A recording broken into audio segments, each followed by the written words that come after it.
The Gojo versus Sukuna Q&A is here, and we finally have a trustworthy and reliable source of information on it, so let's get into it. Okay, first of all, for anyone who hasn't been keeping up with this saga, there is currently a Jujutsu Kaisen exhibit traveling around Japan, and as part of that, there was a brand new Q&A interview with Gege Akutami that focused on the Shinjuku Showdown and on Gojo versus Sukuna. However, this interview was like literally part of the exhibit, so the only way to get access to this information was to go and look through the exhibit yourself. So been a lot of rumors, been a lot of misinformation, but now we have a very reliable source, which is Lightning, an official translator for Weekly Shonen Jump and has officially translated Jujutsu Kaisen before. So they went personally to the exhibition and are now relaying the information back to us. Here you can literally see their ticket, so this is legit. So I'm gonna go through Lightning's summary of everything they revealed here. All right, so let's just kick this off with the juiciest one. Gege was asked, when did Sukuna make the binding vow to cut down Gojo?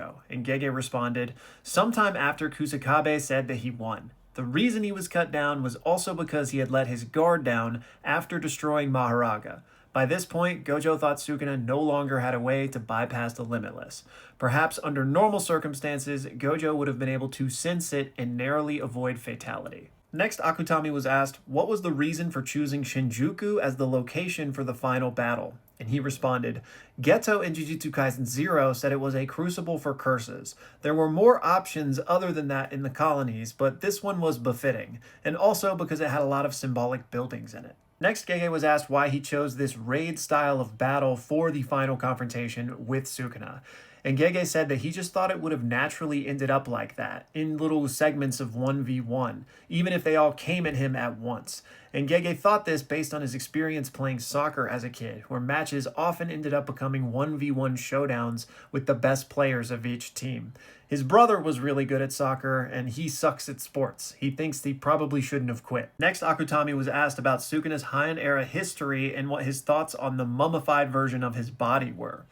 And Gege said that body parts of sorcerers who make contact with Kinjaku get turned into cursed objects. So doing a little bit of my own translation here, I think he's saying that the sorcerers who made these deals with Kinjaku to turn themselves into cursed objects, their entire bodies became like mummified cursed objects themselves.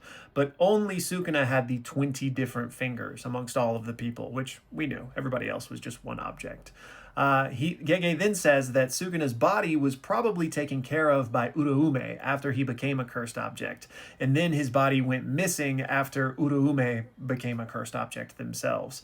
And then said that at some point, somebody probably like found it and dug it up. It might have been Tengen themselves.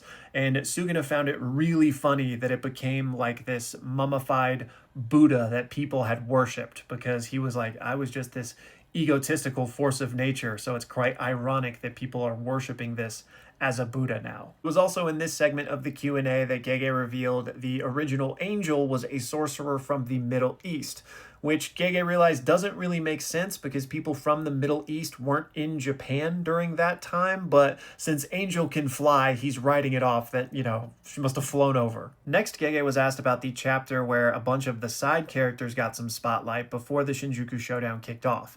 And Gege said that he was trying to create an episodic chapter about those around Gojo, which is why the relationship between Gojo and Ajichi got some spotlight, and we got to see Uruhime's curse technique finally.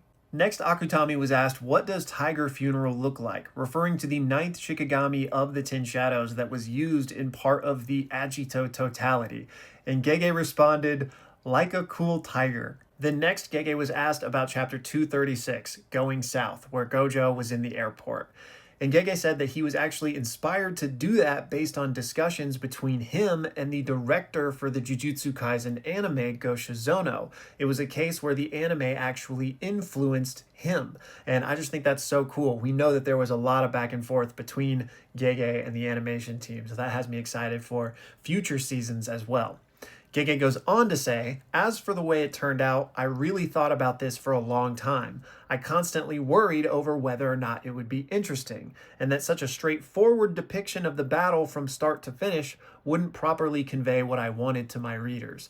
Meaning he didn't want Gojo versus Sukuna to just be a straight up battle the entire time with nothing else. So this is why he interjected all of those splashbacks about planning for the battle and the flashbacks to the people watching the battle, and then of course the airport scene.